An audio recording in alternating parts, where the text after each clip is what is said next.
I've always liked to think of myself as a bit of a collector. I always like to tick things off lists and collect things along the way. And one thing that we've been trying to do here on Off the Podium is collect the sports of the Olympics by chatting to athletes from all the different sports of both the Winter and Summer Olympics. Now, as people know, listening and watching this show, we classify the Winter Olympics as the real Olympics. And there's one sport in the real Olympics that we have not had an athlete on the show from until today. That is the great sport of ski jumping. And today we are finally chatting to somebody from the sport. I am so excited to learn more about the sport, her career, how she got into it, the length of the skis, and everything else in between that we've been talking about off air. And I'm excited to learn more about this. It's a pleasure to welcome to Off the Podium, Ale Loutitt. I said it right. Did I say it right? You said it right. You did get it right. Yes. Yes, okay. you did. Celebrations. Ali, welcome to the show. It's a pleasure to have you on the show today. Thank you so much for having me. I love the show a lot.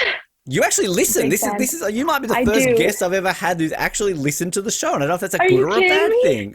I don't know. I was like, I got it. Like, sometimes you get those like DMs. It's like, is this really real? I'm like, I don't know. I'm not sure. Like, someone wants to interview me. Like, I was like, I don't know if this is a scam, if this is someone trying to steal my information, So I was like, okay, well, go and listen to it. And I started listening to it. It's like, wow, this is actually really good. Okay, I should do this. This sounds like fun. I'm going to use that as a review. Actually really good. Off the Podium. It's actually really good. Not a scam. Yeah, not a scam. Actually really good. Actual review that we can put on that. Can you actually go to our iTunes and leave that review? I'd really appreciate that. Just okay, not I'll a scam. Actually really good. 5 stars. Ali, Canada, 5 stars. I love that. But I'm seriously so excited to be able to talk to you about this sport, because you and I were talking a bit off air, sort of in regards to Australia. We don't really know a whole lot about this sport. Jared, co-host, and I during Pyeongchang were staying up to 2 a.m, weirdly fascinated by this sport. But even in Canada, it's not the most widely, I guess, known or watched winter sport either, is it? So I would love to know, how do you end up jumping really far for a living, essentially, Ali? How do you get into ski jumping? Well, I ended up joining out of spite. I know that doesn't sound great, but it is my competitive nature, and it, I think, has been what was a big driving force. But my brother got to try the Windsport Summer Camp. So if you're from Calgary, you know the Windsport Summer Camp. It is a summer camp every kid in town goes to. And it's a multi-sport summer camp where you get to try a bunch of different sports. And if you're any good at it, you get a phone call home. So me and my brother were registered in the same group. I ended up having to drop out because I was really sick. I don't actually remember what was wrong. I was like 7 or 8 at the time. It was a while ago. And my brother got recruited to do ski jumping. And so I was like, this is not fair. I am going to be the ski jumper. I want to go to the Olympics. And so my mom was like, okay, like if you're sure. And my mom did not think it would last longer than a week because, she saw the giant skis come out of the back cupboard in the training center. And she's like, okay, this is going to be a week max. I can put up with this for a week. And here we are, like 8 years later, and I'm still carrying around those giant skis. Wow. And these are giant skis too. These aren't just like put them on the top of your car and drive down to Banff for the weekend, right? Like these are pretty darn big. Like my skis are 230 centimeters. I don't know what that is in feet. It's over 6 feet. It's probably close to 7 feet for those imperial listeners. So that's basically Usain Bolt could run that in like 19 seconds by the time he could even get to the end of your damn skis, essentially. That's maybe ridiculous. Yeah. 2 meters is a lot for skis. 2 meters. I'm thinking 200. Oh, you said I'm thinking 200 meters. Like I'm thinking, like that's a bit centimeters. Big. Centimeters. Jeez. Okay. No, you mentioning about math off there. Clearly, my math are really good. With that one. Jesus, perfect. That would be pretty big skis. 200 meters. Yeah. Yeah. That's different event. Yeah, a little bit. I mean, our hill's closer to that size, but not quite. That's still pretty big skis to have, and yeah. I mean, when you kind of jumping ahead a bit here, when you first try them on and you do that side of things, I mean, had you skied other, alpine, sort of Nordic other events too, and like, what's that differential when all of a sudden you've got 200 centimeter skis versus regulation size skis? Well, I had skied, like alpine skied my entire life for as long as I can remember. My dad taught me to downhill ski when I was like 1 or 2. Like I barely walking. I was like a toddler. And there's a video somewhere. I need to find this video because it is hilarious. Like that I am a World Cup skier now watching this video. Well, I didn't really turn in this, so I just go straight down the hill and my arms are sticking out and I'm like flapping like my arms like I'm a bird. And you know what? I think that video was really just a prediction of my career in ski jumping. There's no turns involved. You're trying to fly, and you have to stop at the bottom. That's about it. That sums up my career. Wow. That's a video we need to see. That's definitely. Yeah, I will try and find this video for you because it is an incredible video. And my dad's like, Allie, pizza, pizza, pizza.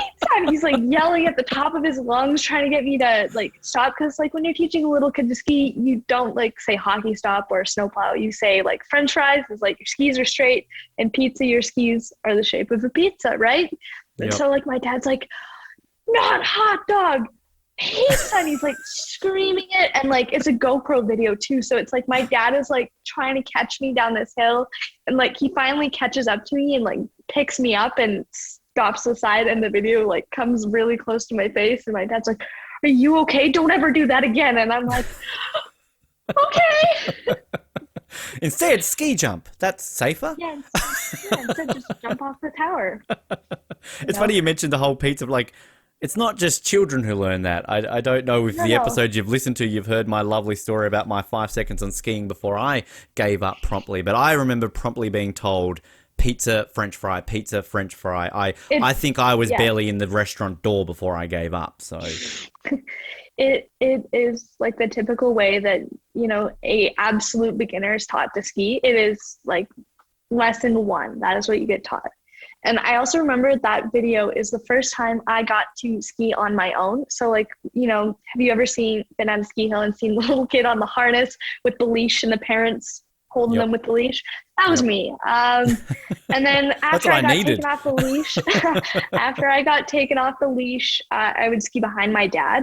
And so it's like my dad would go pizza, French fry, and I'd mimic all his moves. And so he's like, okay, Allie, are you ready? Like, we're going to do this.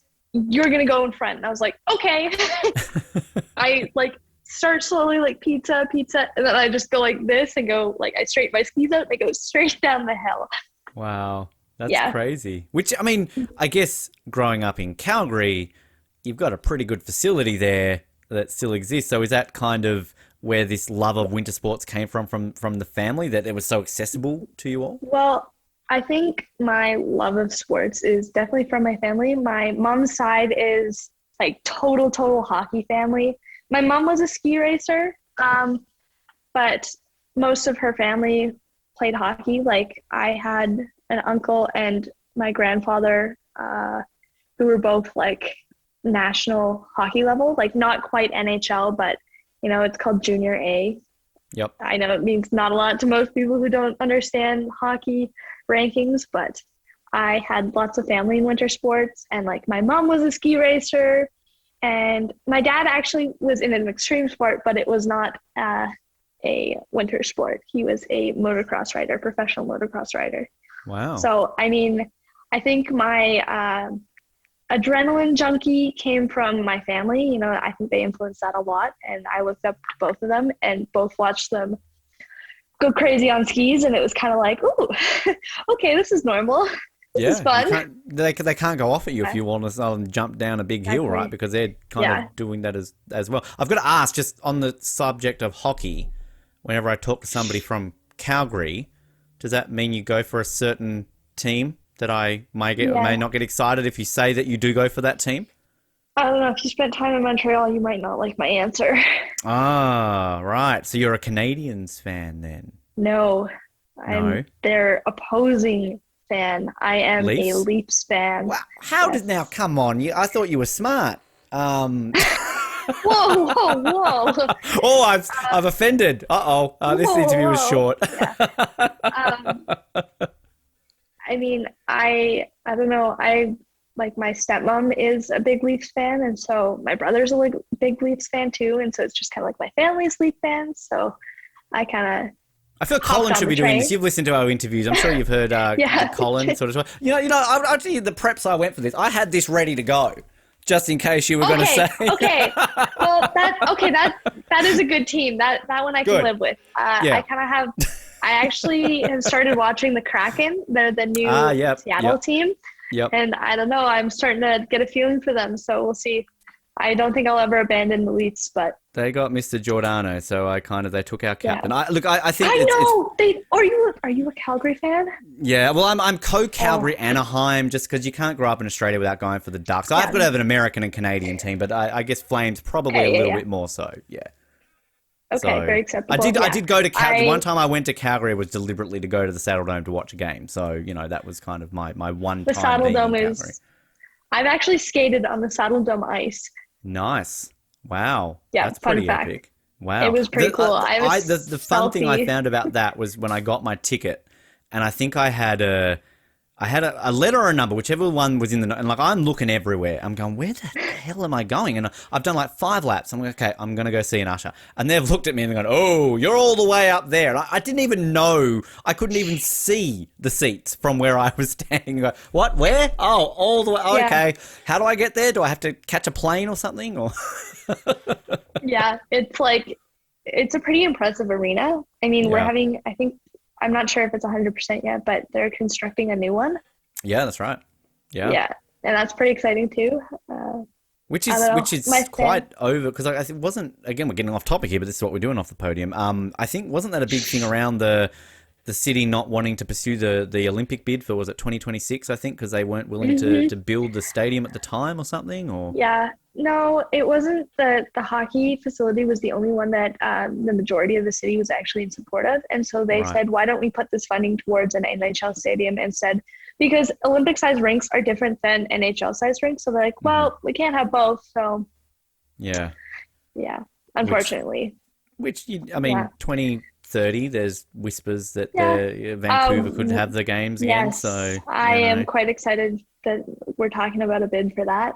Yeah. Well, Australia just got the 2032 one, so we know when it's exciting right now to get another Olympics. So, Vancouver's ready to go. So, kind of, why not bring it back? But you mentioned the camp, sort of this. It's sort of a very standard one that people in Calgary do. Is it all just winter sports? Like, are you out there on the ski hills? You're on the ski jump. You're trying the luge. You're trying the bobsled. Like, or is this just kind of a variety of different sports? I have to think about it because it was a while ago. But I can't, because I didn't actually end up going because I was ill. But bobsled, they don't let young kids try, so it was just the luge start. Luge, ski jumping. God, I don't know what else. I love how you say they don't let you try bobsled, but they're okay shoving you down a massive hill and still, on a little sled. Okay, this is well. But bobsled's too dangerous. So they have an ice house at Canada Olympic Park, and it's like 20 meters of track, and it goes like down like how steep a start is, and then it goes back up. And so basically you get to do a start on that. And so it's not like a actual track. They're just And the basics, jump, basically. And I'd call that ski jump a bump jump. So that's what we refer to the little hills. Like sometimes we'll joke that like a normal hill, like the smaller end of the like competitive hills are bump jumps. It's like, oh, it's a small hill. It's a bump jump. Because, it's just kind of like it's just a little bump, not you got to fly over it. But it's one of my favorite sayings is a bump jump. They're funny. Bump jump. I like it. Which, again, to show my naivety as the Australian who knows very limited amounts of ski jumping, watching Eddie the Eagle in that scene when he's going over the little ones before working his way up to the big ones. I mean, obviously that's fiction, but there's some part of truth to that. There is some truth in that. The first hill I jumped was, I think it was a 18-meter hill. Right. Wow. That's still a fair distance. Well, Only if you're flying that far. To me, the Australian who can't even ski 5 centimeters, that's a bloody long way. Okay, fair enough. But it's like, seeing now, like, I'm like, oh, that's like a imitation hill. So like an imitation is like, we do like mock jumps is the best way to describe it, right? So we have like basically it's roller skis and a piece of plywood drilled onto these roller skis into the binding mounts. And basically you set an in run and you practice your takeoff and your coach catches you above their head. I have a video somewhere. I'll need to find it, but it's actually really cool. So we do lots of catches and we do really, really technical stuff on the rollerboard because it's super sensitive. And so if you're in a flat surface, you can, so I'll set my in run. It is one of my most important parts of my warm-up routine, because if I feel off and like, it's like I feel on top and I feel like I'm centered and the board is moving, something's off, right? Like my feelings aren't quite there. So I do like a whole reset. It's not super long. It's probably 2 minutes, but I reset and try again, take a deep breath in, exhale, and go into my in run. And then normally that like fixes it because, it's all those like tiny little muscle movements that just like slightly alter your balance. And so when the rollerboard's hypersensitive and if you roll off your toes, it's going to go flying backwards, or if you push off your heels, it's going to go shooting forward. So you have to push straight down. So this is a common misconception of ski jumping, but you're actually like, the feeling is like you're almost pushing backwards, but it's like you're pushing 90 degrees instead of diving forward. Wow. Which is because it's fascinating, because this is the thing I love about like learning about ski jumping, because one of the other ones I always love, and we've had a lot of aerial skiers on the show, is that I think the common misconception is that you're the highest in winters, whereas aerials technically go high, but they're going more vertical, right? So it's kind of they're different, vertical. Like the way I would explain it is like, I agree. So they have a larger vertical change, and we have a much greater horizontal change, like in the air, so if you're measuring from the point of takeoff to, the point of landing, right? Like they go up and then down versus we go kind of just up a little bit and out. And, your flight path follows the shape of the hill. Which is also, I can imagine, I mean, I've never seen a ski jumping venue in person. I can imagine it's incredibly impressive. Do you remember sort of when you were starting seeing, I mean, I don't know, maybe you'd seen the Calgary one before you would even kind of join the sport and seeing what it was like for the first time? Well, they're definitely a staple of Canada or of Calgary. So growing up in Calgary, I always knew what they were, and kind of, they were always in rough shape. Like, that's why we had to close them, right? We couldn't maintain the facility any longer, which was really heartbreaking for us. I'm not gonna lie. But I remember as a little kid driving underneath the ski jump. So we had 3 towers. And so the smallest tower, the 60-meter tower, which I would still consider a pump jump, but the hill was built like this. Like, so the hill was built over the road and you would drive underneath the road. Wow. And I remember that as like a little kid driving underneath them. It was just like magnificent. It was so cool looking at the jumps. And then on a family trip to Germany, because we have some family friends there in the town that I later ended up living in, I remember like, I was like, wow, like I was looking at the window of the car. I was like, my hands are pressed up against the glass. I'm like, I'm looking at the Garmish Ski Jump. So if you've ever seen the Garmish Ski Jump, it is like the back half of the tower is a freestanding tower. So it's like this giant white glass tower standing up out of the middle of the forest, like, and it's in the middle of winter too. So it's like the perfectly frosted over forest, and like the landing hill's all nice and white. It's like a little kid pressed up against the glass. It's like, Dad, like, I want to try that one. And he's like, no way. Like, I'm not letting you do that. Like, you're crazy. Like, that's never going to happen. Like, just drop it. And I was like, okay. And well, a couple years later, I ending up like getting into the sport, right? So it's like, I didn't actually remember this until the family friend who was in the car mentioned it to me when I moved to Germany to train. He was like, do you remember this conversation you had with your dad about how he'd never let you ski jump? I was like, oh my God, I totally do now that you brought that up. My mom's yelling at the dog. Sorry. We like the background noise. It kind of it Oh, yeah. I thought she was just yelling and going, "That's not how it was. You're telling the story wrong." No. I think the dog's getting into his food. I can see him looking at me through the glass door. But wow, it's insane because like this is one thing that I love talking to winter athletes about. It's that uniqueness of the sports that you're taking part in, but it's also the fact that so many of these facilities are so unique in their own aspect. And a ski jump is obviously that. I mean, so if the Calgary one is no longer operated, is Vancouver the only one that exists in Canada? I mean, how many ski jumps do you have in Canada that you can go to and compete in, say, a World Cup event if they have them? one.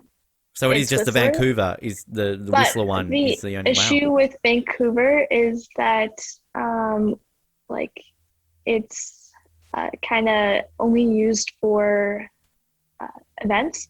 So it only has the funding and facilities for the events. So it doesn't have any summer jumps. So I'm going to explain this. This is a side note, important part of our sport. So we actually have 2 seasons. We have summer and winter. And in summer, we jump on porcelain tracks with like ceramic bumps to create less friction. And then it's watered. And then the landing hill is astroturf. So it's like these long noodles of plastic. I don't know how else to describe it. And it kind of looks like a really thick broom, but just a single row. And so it's stacked down the hill and there's thousands and thousands of these individual strands. So it's probably like 100 strands are like melted to, like the tops are like fused together with plastic. And they're basically put onto the hill, and the snow actually goes on top of the winter jump or on top of the summer jump. So they roll out these like wooden slats that keep the snow from sliding off the slope, right? Because it's a pretty steep angle. And when the snow's super sticky and it starts to slide, the whole thing will just shift down the hill and you'll end up like half the hill uncovered. Wow. So these like wooden slats keep the snow on the hill. Wow.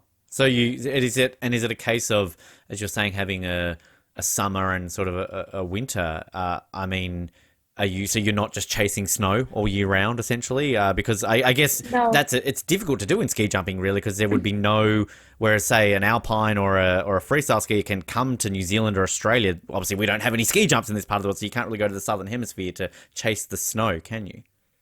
Yeah, so I think that might be part of the reason why we ended up like summer jumps ended up created, but I actually don't know, so I don't want to say and be wrong, but like we are pretty fortunate. Like we have World Cups basically July to October and then November to April. Wow. So we have like I'd say one of the like biggest competition seasons, because we kind of have 2. We have like this weird lull, like from our last competition is the first weekend of October to mid-November is like this lull where it's like you don't really like, you're kind of like you have like 2 weeks where you're kind of like chill, like, you know, strength twice a week, some cardio, you know, more fun exercise, and then you start ramping up your season again. So it's like it's kind of an awkward pause, and you know, they have to switch the hills from summer to winter. And is there different elements to competing in the summer versions versus the winter? You know, I mean, is it kind of all you're really doing? There's not a whole lot of differences you need to do when you are competing in the different seasons. Well, I really think there's not a technical difference, but you know, there's some people who prefer summer jumping over winter jumping. I personally prefer winter jumping. I don't know what it is. Something about the ice tracks and the sound the skis make on the snow and all of it just it ties together nicely. But I know lots of people prefer when it's warm because setting your in-run feels different because your muscles are warm and you're not trying to keep warm at the top of the jump. Because our suits, they're not like downhill suits. They're like foam. I'm trying to figure out a good way to explain this. So it's like a layer of foam, a layer of plastic, like almost like a saran wrap. It's a little bit thicker and less fragile, but it's like foam, the plastic layer, and it has little holes in it. So there's certain permeability. And so you have to reach a certain permeability for it to be legal in any FIS event. So FIS is the Federation International de Ski. It's a Swiss organization, or it's based out of Switzerland. And so, they have a bunch of rules, right, that everyone has to follow. So it's an even playing field, and they're associated with freestyle skiing too, like alpine skiing, Nordic combined, cross country skiing. Like, I think any type of skiing is under the rule of FIS, like the ultimate rule of FIS. And we're no different. We just have a lot of fun rules. So I wouldn't call them fun, but it's like when I tell people about them, they're like, how come that is a rule? Give us an example. What's a fun rule then that is very uniquely ski jumping? This one is one that's my favorite because it's absolutely ridiculous, but you're not allowed chicken wire in your suit. No. Yeah. Is that a common thing that ski jumpers want to have? Well, it used to be something that people would do to cheat. And right. So, you have a certain measurement for your crotch that you have to meet, because the crotch of your suit, if it's lower than your actual body, it's like a wing. Like, how a wingsuit has the extra span between your arm and your body. It's the same principle where it's same weight, more surface area, which gives you an advantage, right? More surface area equals better lift, and better lift equals a further jump. And so basically they had to make this rule so that people's suits weren't down to their knees. Anyways, so to get around that rule, people used to put chicken wire in their suit, and they'd push their hands, they'd move their hands in a certain way, and the suit would slide down after they'd gone through equipment control. Wow. That's crazy. And I know. I mean, I feel like I've got to ask a question. Like, we recently had Daniel Gregg on, a speed skater, and we got onto the topic about aerodynamics and the suits, and I asked the question to him. I'm like, does that reward men who maybe are more gifted in, is that ski jumping? Like, if you're more gifted in the crotch, do you have better aerodynamics? Well, there's stories of I don't actually know if people do this anymore, but when the crotch rule first came up, where the guys would build fake dongs and they basically yeah. I mean, I think that's kind of been abolished just because FIS found out about that, and so people have stopped. But it's actually quite funny that there's a bunch of people who you always hear the stories of how someone got caught trying to sticking the sock down their pants or whatever, but to get a lower crotch pressure rate. It's so funny because we talked a lot during Tokyo that in athletics, and I really don't want to talk about crotch bulges this entire interview, but we would talk about how hey, Andre de Grasse, the Canadian men's team, they're very gifted athletes. Look at them go. I think we need to keep attention during the ski jumping at Beijing to be hey, the Norwegians, this is why they're good. Okay, do you want to know something really funny? Norwegians are notorious for cheating when it comes to, I shouldn't be saying this. You got to finish the sentence now. Come on, I want to learn more about this. But basically, they're notorious for having really low crotch measurements. Wow. Even the girls too, but it's just really funny. If you look at ski jumping suits, when people aren't jumping, it's that, they had to cheat somehow. I don't know how you did this, but look at that. It's down to your knees. Wow. And how much improvement, in all seriousness? And meters. The thing about our sport is that, half a meter can be fifth and first.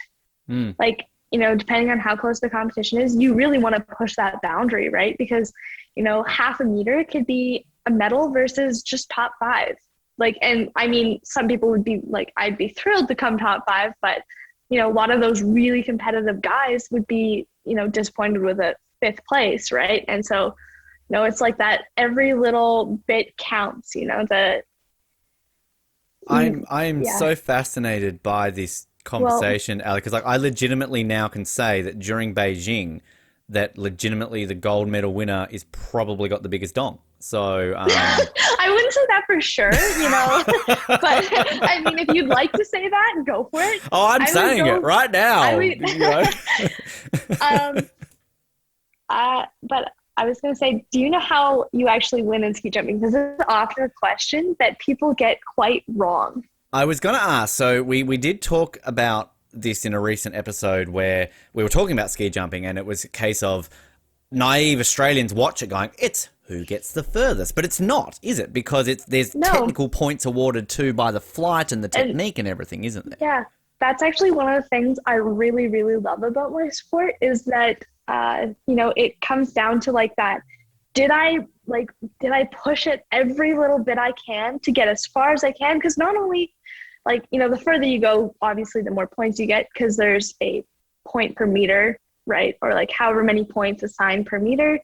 But it's like that, I really had to, work to have my flight look this way. And, that extra 0.5 from that one judge set me apart. And I got to, I got the better score. I scored points. I, came top 20, like that sort of thing where it's like, that little difference is just like, I don't know. It's hard to explain. It just really is a driving force. Because do the technicalities come down to, is it ski positioning and kind of body? Because like there are sometimes like in watching it, you notice sort of, you've got the great commentators who are explaining it to you are saying like the technique was bad, even though you see it and visually it's like, wow, they jumped like 10 meters further, but their skis are like all over the place. So they're not done as well. So you start with 20 points, and for every mistake or every little error you make, you kind of get docked points. So, if you don't telemark, you lose 7 points. That's the biggest thing you can do to lose points is not telemark. And so if it's kind of like a sloppy tele, you might get like 5 points docked, And if you go really short, you typically get docked marks because, they didn't really have time to look at your flight and, see every little detail. But it's like, it's kind of based on the aesthetic of your flight. And so It's like figure skating where you have 5 judges and the highest and lowest score gets dropped. And then so those scores or those points get added up, right? So out of the 20 points and your subtracted points for mistakes. So normally they're typically the same. Those points get added up, and then those points get added to your distance points. And then that comes up with your overall score. And then so whoever has the most points wins. Pretty straightforward. So it's not golf. It's not lowest score wins, no, right? It's not. Okay. It's not golf. Yeah. So Eddie the Eagle did not win in Calgary, just to clarify. He did not that. win. Okay. Did not win. Okay. He did not win. Which give us the trivia for that. We were talking about this off air. Who did win in Calgary? Come on, give us. Maddie Nikinet. There it is. Yep. Thank you. And fun fact, my science teacher worked in the bar at the time and actually got to serve Maddie Nikinet on his gold medal night. Wow. It was an interesting story when my science teacher was like, oh yeah, I met Maddie Nikinet in 1988. And I was like, was he celebrating pretty hard? And he's like, yeah, I don't really know. All those Finnish guys were pretty excited for some reason. Yeah. I'm like, And it takes a lot to get a Finnish person excited. So, something good has gone down. It was pretty funny when my science teacher was just super casual about it. I was like, yep. That's how it works. It's fascinating though, because I can imagine when it comes to training that the things you've got to work on, because it's about going as far as you can, but then it's that technical side of things too. So is there a weighted aspect to it? Are you 1 week focusing on the distance, the next week focusing on the technicality, or is it a case of you've got to combine it all the time? You can't preference one over the other. So my head coach, his name's Janko Spitter. I never say his name right. I'm so sorry, Janko, if you're listening. Oh, come on, Ali. Everyone, it's so easy to get someone's name right. You should never have to practice that or anything. What are you talking about? Yes. Basically, he told me, and it was something that really helped me progress. And it was like, you know what? We'll worry about the distances later when they count. And so it was like, you can't, if you're always looking down and looking where you're going, like looking at the ground and looking like, I'm going to land here. I don't really want to land here, but I'm going to land here. Instead of looking out and looking forward and, kind of working on that to get you further, right? Because technique does play a role in your distance. So if you're focusing on technique, you will end up going further. So, not fixating on those like distances, especially when they don't count, and, not focusing on where you want to finish. You need to focus on what you want to do. So I kind of have like a little routine for myself. So I pass through equipment control, right? Make sure my crotch and my waist are legal measurements, right? So I can't pull my suit down and my crotch is always at the same length. And, I isolate my mind from jumping. So, I mean, I'm not like, oh, I'm going to think about ice cream. Like, it's not like that. It's like still focused, but it's like a meditate focus. So I have like a mantra that I say. And so I train myself to essentially slow my breathing, slow my heart rate by saying this in my head. So first I started meditating. And when I got good at the meditating, I started saying out loud this saying. And then as I got better and better, I started saying it quieter and quieter and quieter until I said it in my head. And then for like months, I would, like, this was during COVID. So all of COVID before I could jump, and it was like 7 or 8 months before I could go jump again. I spent 7 or 8 months training my body and my brain to respond to this mantra. And when I finally got to jump and I got to use it, it worked so well. It just like this, my like brain is just like hyper focused. It's precise. It's, like it's, I don't know how to describe it. It's like looking through like clean glasses almost. Wow.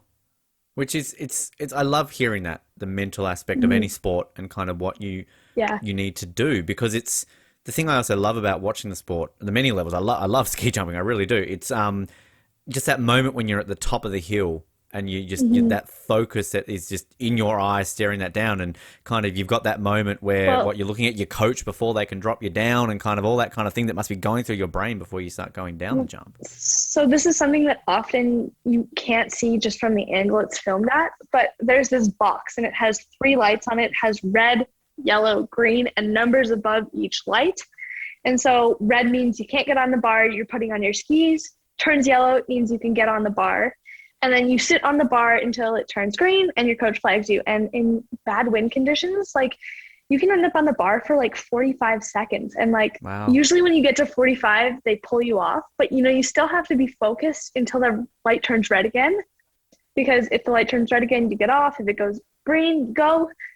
But, you got to stay focused until, you're either going or you're not, And so it's kind of tricky when, you've been sitting there for 45 seconds and you're just staring at your coach, and it's like, it feels like you're going like this. Like, it feels like everything's pulsing and it's like shaking with the wind. And it's like, that is one of the hardest times I find focusing on the hill.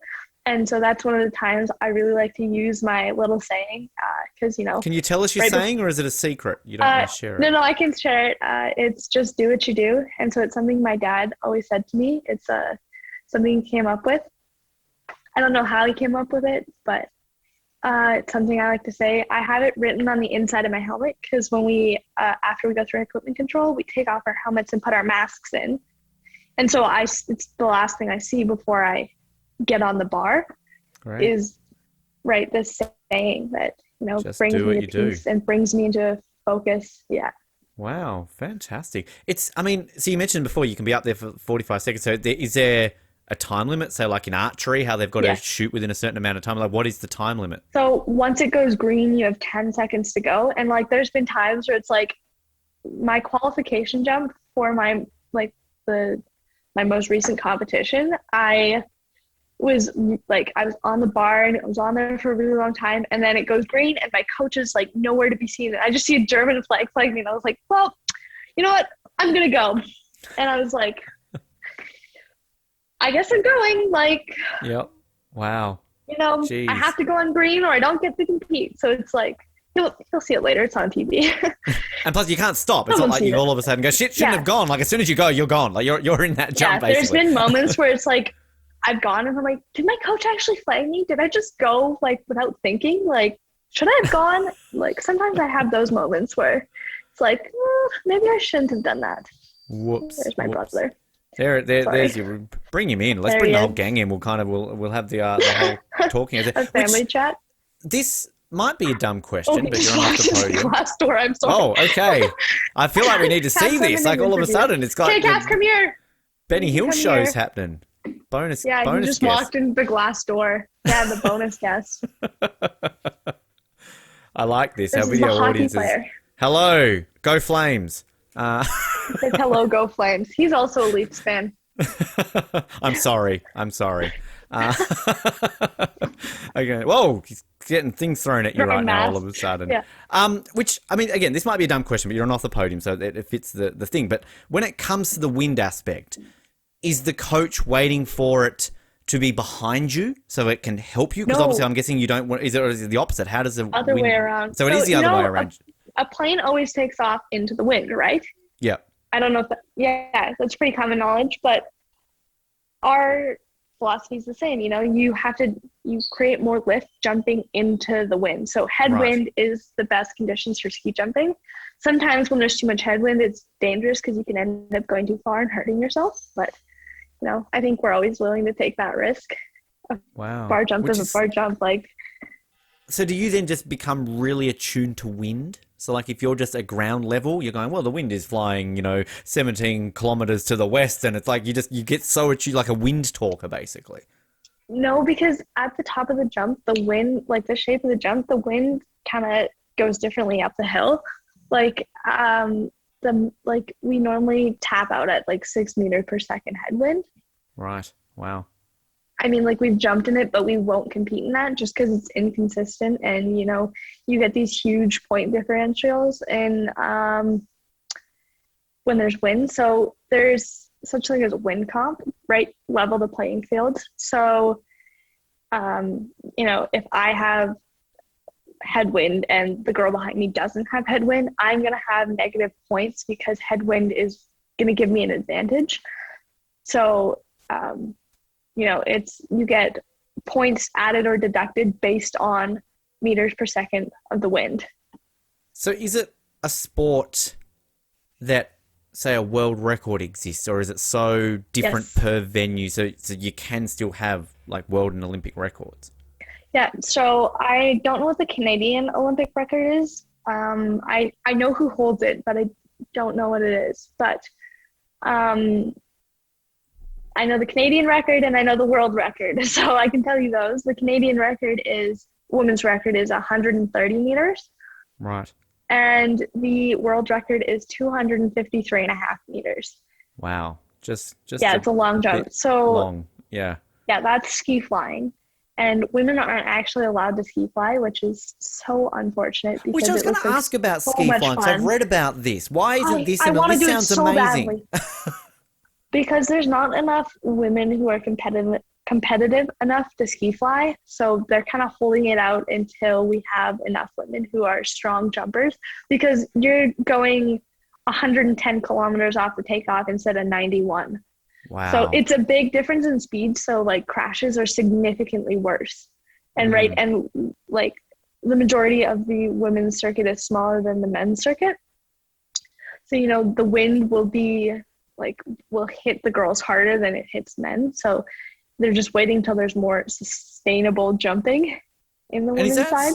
And I'm not sure if you know the answer to this one, Ali, but is that also why obviously it took us to 2014 until we had women's ski jumping at the Olympics? Is a lot of that around the different physicality of a female? Why did it take so long for us to get women's ski jumping at the Olympics? It was because originally it started out as sexism because it was introduced in the 20s, and it never was added in because there's never enough girls to jump in the Olympics, right? So it took so long to have girls in ski jumping in the Olympics because, there were no girls to jump in the Olympics because they weren't allowed to be in the Olympics, so no one would join. And so it kind of that vicious circle. Snowballed. Yeah, exactly. So it was there's no older athletes, so there are no younger athletes, and since there are no younger athletes, there's no one to rise the ranks, and yeah. Eventually that was broken, thankfully, but...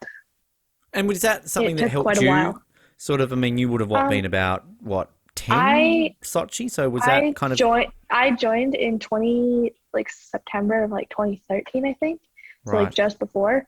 And so it was really exciting because at that point we already knew that it was going to be women. It was, it was whoa, look at these girls, look at them go, and the two Canadian girls that went were both local girls, they're both from Calgary, and so it's wow, look at them, they're from the same place I am.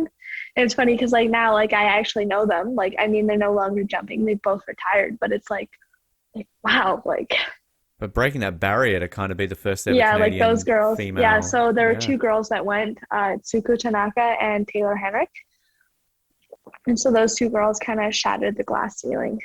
Which it must be exciting to be able to have that, you know, as a young athlete to be able to look up to that. Because I'm always fascinated when we talk to athletes on the show who maybe start off in a sport that at the time isn't an Olympic sport and they can gradually, it becomes one. But it's not that ski jumping isn't an Olympic sport. It's literally that females couldn't compete into it until the last decade. So ski jumping has been there since the first Winter Olympics, right? Yeah. Like, it's been around for quite a while, just not the women's event. And, you know, like, we still face those struggles today in our sport. Like, this is actually the first season I know of. I'm sure it's happened before, but we actually have the same number of competition as the men. And I know that the whole women's circuit is so, so excited. And so this summer we actually had most of our competitions on a large hill. So that's anything but like bigger than a K105, I think, is the cutoff for a large hill. So we're so excited to be jumping the large hill as like our main competition, because normally they only let us be on the like smaller one. So it's kind of like, it was kind of a step in the right direction. And I was actually me, Natalie, and Abby were the first Canadian women to compete on a large hill in world championships.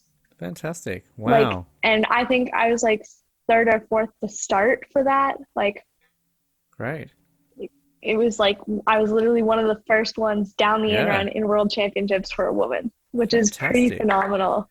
Well, I was going to ask that, like, in terms of the Olympic competition, you only have the normal hill, or however you refer to it. So is that then that you think the progression of that, now that that's at the World Cup, that we might see in, you know, let's say Vancouver 2030, that we could have the large and normal hill? I'm hoping that it becomes more popular. I mean, World Championships tends to be like a cycle ahead of the Olympics, just because it happens more frequently. But I'm really hoping that, you know, they'll incorporate the women's large hill and the women's team event, because those are both those are great events. And, you know, we're missing out on airtime because, you know, we just don't have the same exposure the men do.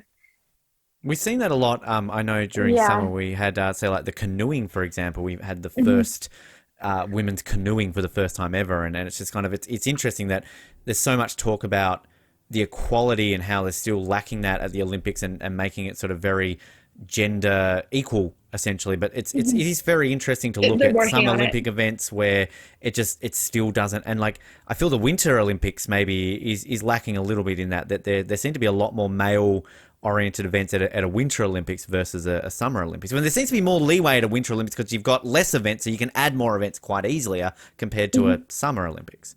I agree.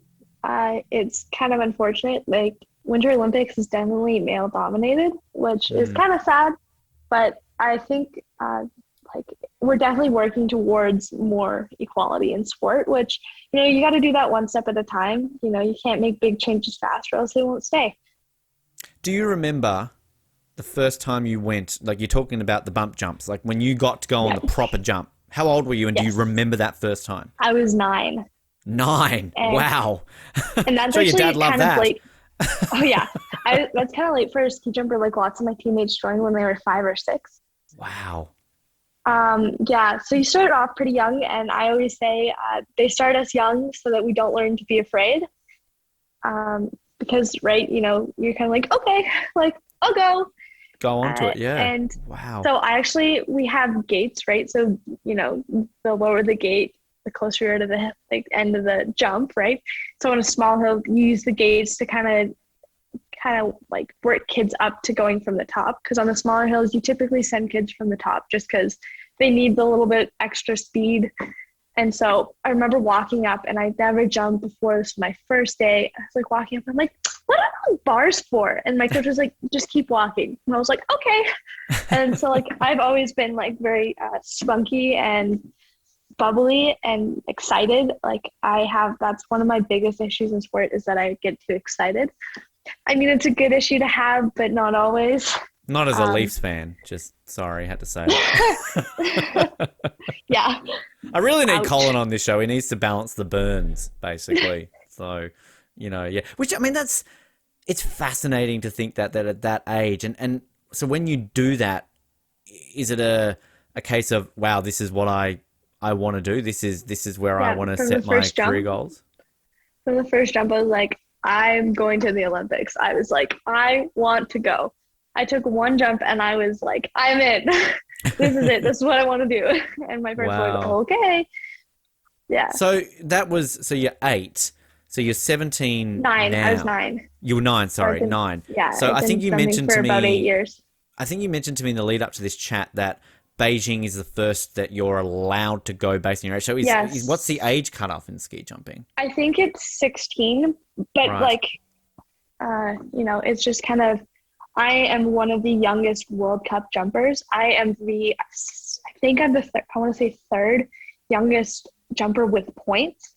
So I'm like the end of the barrel for age. I'm pretty young for a ski jumper, just at the level I am.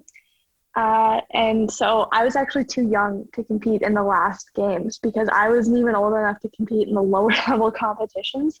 Wow. So, being able to I don't know, I was just not expecting to be able to even try to qualify for these games. Like up until last February, I wasn't even able to compete in World Cups because, COVID kind of put a damper on the competitions that I needed to get points in to be able to make it to the world stage. So there's kind of 3 levels of FIS competition. So there's FIS Cup, which is the bottom level of international competitions. And then there's the Continental Cup, which is the next step up. And so you need to have Continental Cup points to be able to compete in a World Cup. And so my first event on the world stage was World Championships. Wow. So that is a big jump from small COC in rural Germany to showing up to World Championships. It was and so I didn't actually even have the opportunity to try and qualify until I scored those COC points last February. That's crazy. So I mean, and then all of a sudden I was an Olympic contender, and I was like, "What the heck?" Welcome to the sport. By the way, you're right on the cusp of that. Why is there? Do you know why there's an age? Because we just seen in Tokyo, we've got 12-year-olds winning Olympic medals. So why the hell can't you be going off competing as a 14-year-old at the Olympics? Well, just because ski jumping we peak quite late is all, right. And so it's a sport that's hard on your body and pushing kids hard when you're young. And so I think the cutoff for a FIS competition is 14 years. I could be wrong. The rules could have changed, but when I was 14, it was you had to be 14 to compete. And so, you have to be over 14 to score FIS Cup points, and you need FIS Cup points to be able to compete in a COC, and you need COC points to compete in a World Cup. So it takes kind of a season of scoring points to make it up to the World Cup. And I was shocked when I became an Olympic contender. I was like, holy crap, what am I doing here? I don't know how I ended up here. I'm with the older girls now. I'm training with them. They're my friends now. What is happening? Yeah. Wow. So just to clarify, so you've qualified, you're officially going to Beijing. Can we say that? So I have a provisional qualification. So we can qualify, and qualification, the quota list can change up until, I think it's January 15th or 16th. So wow. I have a bit of time. But I remember when my coach told me that I had a spot, and it was my jumping had improved drastically. So I had my first top 20 finish on the world stage. So that was a huge thing for me. I wasn't actually happy with my jumping that day. I was happy that I was unhappy with my jumping, right? Because, it means a step in the right direction. I can finish in the toughest competition of the season in the top 20 and be unhappy with my jumps. It's a sign that I'm moving in the right direction and I'm making steps forward. Even if they're baby steps, it's a step. And so I was actually on the verge of tears. I was so upset. I was I could have done better. That wasn't enough. I know I finished in a good spot. I don't even want to look at where I finished, but I'm not happy with that. And so I was actually in 14th or 15th after first round.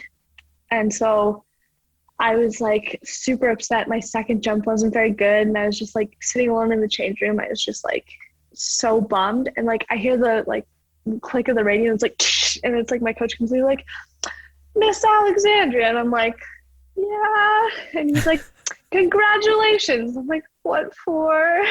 And I'm on the verge of tears. There's a tear swelling up in my eye. And I'm what is it, Yonko? Yonko's my head coach. And he's like, you lady qualified for the Olympics. And I just like start like crying. I was like so happy. I was just so overwhelmed with emotion. It's like, you know, that like thing I've wanted to do my entire life. It just happened. And it's like, I don't even know how to react. Like, I'm just so excited, and I'm still upset that my jumps were crappy, and I'm just excited to be here, and I'm just don't know what to do. I'm so overwhelmed with everything, and it's like, holy crap. Because it's that moment. I always love learning from our guests, that moment when they realise they're going to the Olympics. And I think off the top of my head, Tom O'Halloran, Australian sports climber, might be the only athlete we've had on ahead of their first Olympics. They've never been to one, and kind of it's that mindset, which you're kind of in that euphoric but competitive mindset where you obviously still need to tick the boxes to make sure you're on that plane, but you're basically there. So like that must be a weird mindset to kind of be in. It is. It's, you know, it's kind of working forward. So I have got some pretty ambitious goals, but I have to take them one step at a time, and like kind of, you know, I need to take a moment sometimes. And what works best for me to have results turn out is not thinking about the results, because they don't, like, you can't do anything about them if that's all you're thinking about. You can't do anything about them after they happen. They're just there, you know, you got to live with them, and it's something that you can be proud of, and it's something you can be upset about, but it's nothing you can worry about. Yeah. And so, you know, I focus on what I need to do. I need to feel. And so I had my mental coach tell me, feel, don't think. And that is something that stuck with me, and it's really changed my jumping, because, you know, you're thinking about those outcomes. You're thinking about how you want things to turn out. You're like, just generally in jumping too. It's like, I want my timing to be better. It's not, I feel on top. And when I feel on top, my jumping, like I hit the takeoff at the right time. I'm more powerful. I'm this and this and this. Because when you learn those feelings and you learn what those feelings are, you become very technically proficient, and you become super strong all around, like not just physically strong, but, you know, that mental strength is a huge component of our sport. Wow. Which, going back to your point you mentioned about you peak sort of at a later age, what age are we talking about here for a ski jumper, you know, where you are going to hit your peak? It's kind of hard to tell, because it's like pretty, like it's different for everyone. Like I know like Sarah Takanashi, who's my personal hero, she is like the most decorated ski jumper of all time, man or woman. She's 24. And I wouldn't say she's peaked yet. So, I mean, wow. You know, you get athletes like her, and you get athletes like Manuel Fettner and Kasai, who are like in their late 30s, and Kasai retired when he was 40 something. And so like you get those athletes who retire super late but have really successful careers all the way up to the end. And you get those athletes who are super strong out of the gate and kind of fizzle.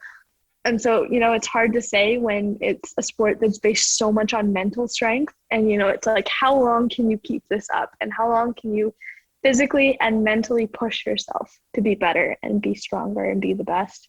Because I'm trying to work out your path here, because you'll be, 18 by the time Beijing, right? So let's hypothetically... I will not have even been 18 for a month when I go to Beijing. So let's path this out for you then, Ali, that like 2030 home Olympics Vancouver will be your third Olympics, and you'll only be 26. So I'm thinking 2034, you'll then be 30. That'd probably be my last around the last. Keep going. I'm 34, so by the time you get to 34, that'll be 2038. So that will be your fifth Olympics. Like, and bugger it, go to your sixth. Go, you know, keep going. 38, you can do 2040. We've got one guy who's been like, I mean, he's not super old. He's like 29, I think. I'd have to double check. Not super old, 29. Thanks for that. Just glad to do that. What cutoff do we get to super old? Am I super old at 34? No. For an athlete. He has had like a pretty good career for himself. Like he's been to, I think 2010 was his first Olympics. I'm not sure. And so 2010 through to 2022, and I'm sure he'll stick around for another one. Hopefully he'll stick around for another one. Wow. Yeah. We had an Australian equestrian rider at his eighth Olympics, was 62, won a silver and a Wow. bronze in Tokyo. So, did all right there. But it's fascinating, just kind of that aspect. I always love finding out sort of the ages that people, because like we've had gymnasts on the show, and Yeah, like, if you're 17 going to your first Olympics, you're almost at retirement age. you're retired. Yeah. It's For interesting. us, it's isn't quite different. It's like I'm super like on the like Abby and I, we're both considered super young for jumpers, right? Like, and then gyms would be like, "What, are you kidding me? Like, you should be retired." Like, You should be it's coaching. just like, yeah, exactly. It's like completely different. I mean, I think it's just based on the person and their mental strength and capability. That's what our sport comes down to. Can you? Sorry, go ahead. Finish that. It's just one of the things I really like about it is that, it's like you can't just physically be strong. You have to be mentally strong. I mean, I'm sure that's true with any sport, but it's especially true with this one. Which the other unique aspect of ski jumping is realistically outside of wingsuit jumping. I mean, it's probably the closest you've got to flying. I mean, can you describe that feeling of being in the air? Does it feel like you are flying? Yeah, it does. So you can actually, when your skis are in the proper place, you can actually feel the lift under your skis. So you can actually feel the climbing, and like you feel that adrenaline build, and it's just like warmth, like washing over your body, and it's like peaceful, but it's exciting. And I try to explain it as like an oasis, like it's like you're very present, but you're still not isolated, but you're sort of isolated, and you're like, it's almost like someone hits pause and everything else is just moving in slow motion. The problem with that pause button is when something starts to go wrong, someone hits the fast forward button and everything is in hyper speed. And so it's like, I mean, when you watch it in real time, it moves pretty quickly. It's a high-paced sport, but to us, like from our perspective, time kind of moves at a different speed. How long on average are you in the air for? Oh God, I actually don't know the answer to that. I am horrible at telling time, and like not like reading time, but like my sense of time is so awful. I could not tell you.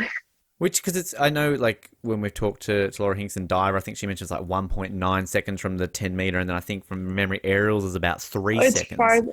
It's probably like 5 seconds, I'd say. That would be my guess. 5 seconds, maybe. Which, again, it maybe comes back longer. to that, I can imagine watching it in But there's like person. that huge build with like, you're going down. I don't know if I can send you videos on Zoom. Can I send you videos on Zoom? You might be able to share the screen, I think, potentially, to kind of go that way. I don't know how to do that. That way. I have some videos on my laptop. You can send it to us after, Ali. We can sort of look at those and share those with it too. But it's one of those, again, most sports to me are better in person. Most people would agree. But I could imagine watching sort of you guys jump off that and just seeing it in person is a completely different experience than watching a camera fixated on you. It is. I would agree that it is. But sometimes the camera angles are actually better angles than the viewing angles, because you're just watching straight from the bottom. So you just see someone come off and kind of go down. But the camera angles, right, you get to see the takeoff and you get to see the flight path. And it's a slow-mo sport. I love those sports when slow-mo really I love those, just the super slow-mo of you in the air, and you can see your facial expressions and just everything. It's amazing in slow-mo. Yeah, it is pretty magnificent. And it's like you can see all those little micro adjustments that are being made to have the longest flight possible, or like fix those tiny mistakes. And it's like, as a jumper, you're like, oh, like look at his like left tip of his ski. Like it's like kind of wavering. He must have taken off from the other foot. And, it's like when you know the sport and you know the technical aspect, you can see those micro movements and like why they're making other movements. And you're like, oh, he must have, or she must have done this because of this. And so it's like, oh, like there was a jump where I had where it was like my skis had like a wobble is the best way to put it. It's like they weren't super stable, and it's because I was late. And so, you don't have the same leg effect that you do when you're actually hitting the table. And so, you can tell because I was making those tiny adjustments trying to stabilize myself and get myself as far as possible down the hill. Which I can imagine that helps if you're reviewing a tape with a coach, that you can say like, okay, your left ski is 0.2 millimeters to like work on this or things like that, right?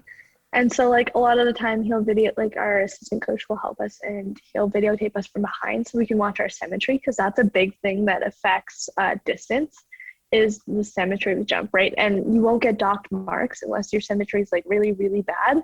But if you have good symmetry, then your flight will carry better and you'll be able to create better lift, right? You know, like you don't want an airplane with one wing shorter than the other. Well, I mean, you know, it depends on what you're doing in that plane, I guess. But which, I mean, on the physical side of it, you talked about the mental, but if you're hitting the gym, what are you working on? Kind of what part of the body is the main focus of a ski jumper? We do a lot of core and a lot of leg, and our core and leg is all fast twitch, right? So like, I mean, but our core, it's like firing for however long we're from when we leave the bar to when we come out of the outrun, because right, it kind of is important for this like stability. And when you're pushing and you have a weak core, right, it's like pushing a string versus pushing a stick, right? Like a string is going to be floppy and it's going to wobble around, versus a stick, it's going to just move where you push it. And so like strong back and strong core. We don't really do a lot of arms, not gonna lie. Ski jumpers are not known for our arms, but my team specifically does a lot of like weighted jumps. So it's like this is one of my favorite exercises, and it's like you have a bar, free weights on your back, and you go down really slowly. You pause at the bottom where your legs, the angle of your legs and shins are what they are for jumping, and you jump up with the weight and your teammates catch the bar. Wow. And it's really funny when we're in the public gym in Slovenia and there's like these big dudes who are weightlifting, and then there's like the four of us like tiny girls who were like throwing the weights around, like literally throwing them. Wow. Which is one thing, play in the village when you're in Beijing, the guess the athlete game. So if you're in the gym and you're going, okay, well, I mean, I reckon it'd be even trickier for winter athletes as opposed to, because at least in the summer you go, oh, they're a weightlifter, they're a cyclist, they're a rower, like they're on the correct machines. But I can't imagine you sitting there going, Nordic combined or maybe luge, I don't know. Yeah. Like sometimes it's like that. We train in the CSI, so the Canadian Sport Institute, and sometimes it's like I wonder what sport they are, because it's like I like don't recognize the logo that they're wearing. It's like, oh, and then it's like we're all like, oh, like do you think that this sport? It's like no, not this sport because of this and this. And so it's like we're like, I wonder what they do, or oh, what do you think they do? You know, just keep guessing it. Wow, yeah. I love those sort of things to kind of do that. Just, I mean, so with Beijing, obviously getting to the Olympics, you know, dream come true. You mentioned before about finishing in the top 20. Do you go in with a goal like top 20, or does it, because it's your first Olympics, it's more about getting that experience under your belt and then maybe building towards Milan Cortina a little bit in 4 years' time there? Well, my personal goal is definitely top 20, but you know, sometimes with pressure you don't always perform as well as you're gonna want to. So my goal is just to make second round. So, you know, top 30, move on to the next round for all of those who don't know the rules of ski jumping. So you have 40 contenders and then top 30 move on. And so my goal is top 20, but I'll take a top 30 happily. The opposite, though, is sometimes pressure builds upon that. And who knows? I mean, I discovered that Canada has never medaled in ski jumping. So I know that is one of my biggest goals is to you could be the first Canadian. Yeah. So I think Horst Brula, I can never say his name correctly, was the first, or like has the best Canadian, like he has the best placement for Canadian in the Olympics and has the most Canadian World Cup wins. And I think he's the only one with a World Cup win that's more than one. Wow. Or like two. So he's the only like consistent World Cup winner, but I'm hoping to change that. You will right now. That's part of my plan. And well, I have some pretty ambitious goals, but nothing's impossible. I mean, you've listened to some of our episodes. I thoroughly suggest to avoid a bunch of them, but listen to any of our Tokyo coverage and you will hear some of our great daily commentary we did. We did it actually back in Pyeongchang when Jared famously did his mogul call, which was fantastic. But we got some tips from Britt Cox on how to commentate moguls properly. We're going to probably try and commentate ski jumping. Is there anything You should besides try me staring at your crotches? That sounds really inappropriate, but there's a science it behind does. that. What should we be looking out for besides that fact? That's a good question. I mean, timing is a big thing in ski jumping, right? Like you can kind of tell, you kind of have to know the sport a little bit. So I'd say maybe watch a few jumps to get the idea for it. And the landing is a very important part, the stability in the flight and kind of the aesthetic of the flight. So, you know, do they look really confident and powerful, or do you know they kind of look passive and nervous and struggling? Right. And can we talk about like the pre-moment before you're hanging on to that bar? Is there like a moment in the warm-up room? Like is there pump up? Have you got the AirPods in and you're listening to something to pump you up? Is that something we can talk up? Yes, I do actually have, there's one thing that my team does as a whole that I really love. We have a pump up song and we listen to music together going to the hill. And that's one of my favorite things is like, you know, it's like an individual sport, but you know, it's like, I have all these people who are in this with me. And it's like, we are like, our sound changes every now and again, but you know, we listen to this song, we're screaming it, our coaches are even singing it. It's like everyone is like united in this moment, and it's like a really pure like moment, like it's super wholesome, you know. We're all just like joined, and it kind of lets you forget about all that pressure coming into the event, like into the stadium. And so after that, we normally like volley, like with a volleyball, we'll pass around the ball, or what else we do, sometimes soccer ball too, just to kind of like start our warm up and get the ball rolling. Haha, pun intended. I see what you did there. Good job. Kind of getting ourselves excited.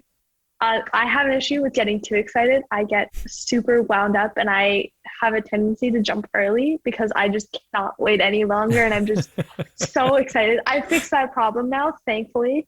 But it took a lot of work to get over. So my coach actually had me playing like, it was like bocce, but with frisbees. Oh, wow. So basically, I was just like, he would play with me so that I would have to do something that took a lot of focus and that I wasn't super good at. So it like took a lot of like technical thought that would draw myself away from that. I can't wait to jump. I can't wait to compete. I'm so excited. Look at all the people here. And when I get excited, I start like talking a million miles a minute. I mean, I talk pretty fast now, but like I get going. And so my coaches like have kind of found a way to take me down a notch or two. Take you down a little bit. And, okay. Yeah. Wow. Yeah. And so I now it's a cutoff of a hockey stick and a ping pong ball. And I like bounce the ping pong ball on the hockey stick because it takes so much, because I have really bad hand-eye coordination. I am probably the clumsiest like professional athlete you will ever meet. Like I am known for being a klutz. So like I'm a disaster sometimes. But anyway, so it's like it takes a lot of focus and a lot of work for me to actually hit the ping pong ball on the stick. And so I use that to kind of like bring myself down and chill myself out, because I just, you know. I like this. I like the science of everything, that I've got the technicalities. Because I will probably be honest and say that if we send you our ski jumping commentary, you probably will hear some stuff which you're like, okay, well, he didn't listen to me, but I at least laughed. At least I hope you will. But I'm liking this idea of the ping pong ball hockey. Yeah. We sent we had some fence or artistic swimmers. We sent us their commentary, and Max von Haster, our fencing guest, he loved our commentary to the fact that I think he tagged the International Fencing Federation, was like, get these guys commentating, and all we talked about I think was the both competitors were fighting over each other's wives or something. I can't even remember.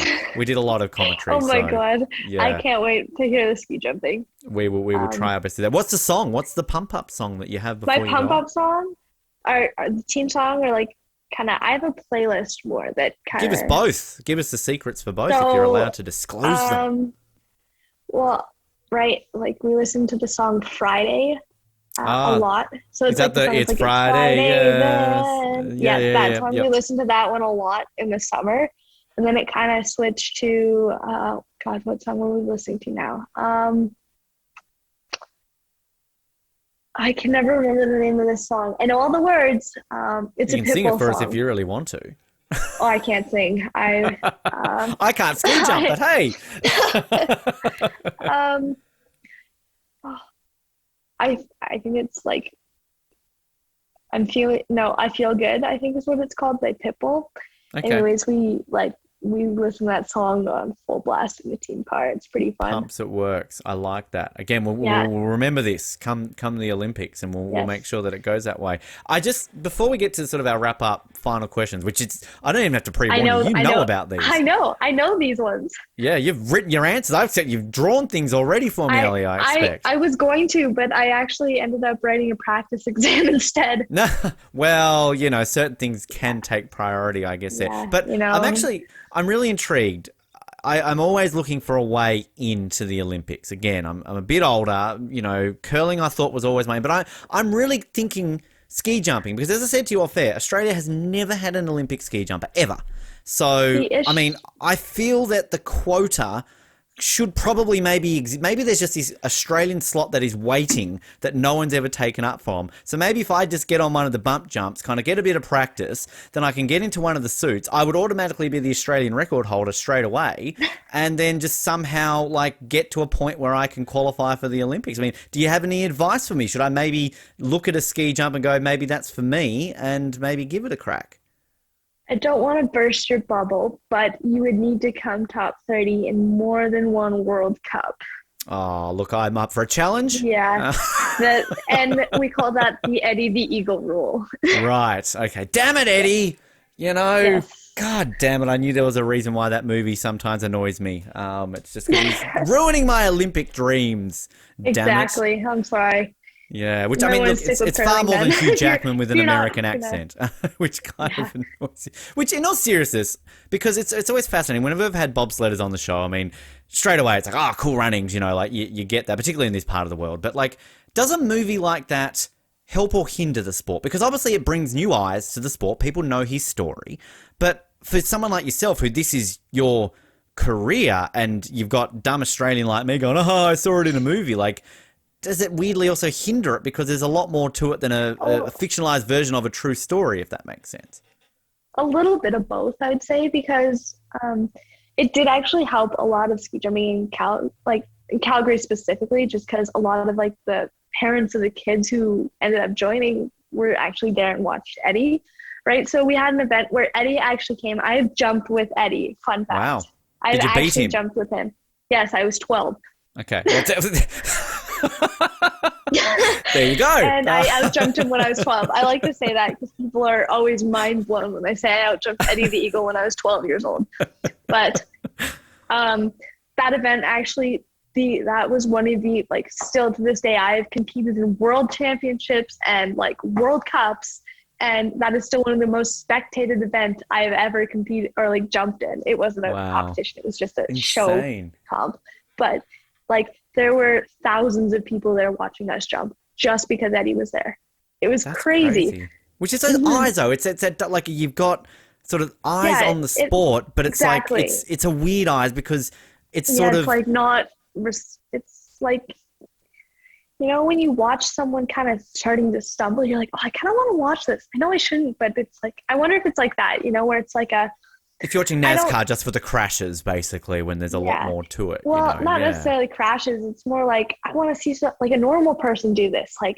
This is someone like me. I want to see them do this. Yeah. Not these people who are trained to do it. Not these people who are spectacular at it and who have, dedicated their whole lives, which is the unfortunate part, is that people wanted to watch somewhat like a normal person, not someone who's dedicated their lives to it.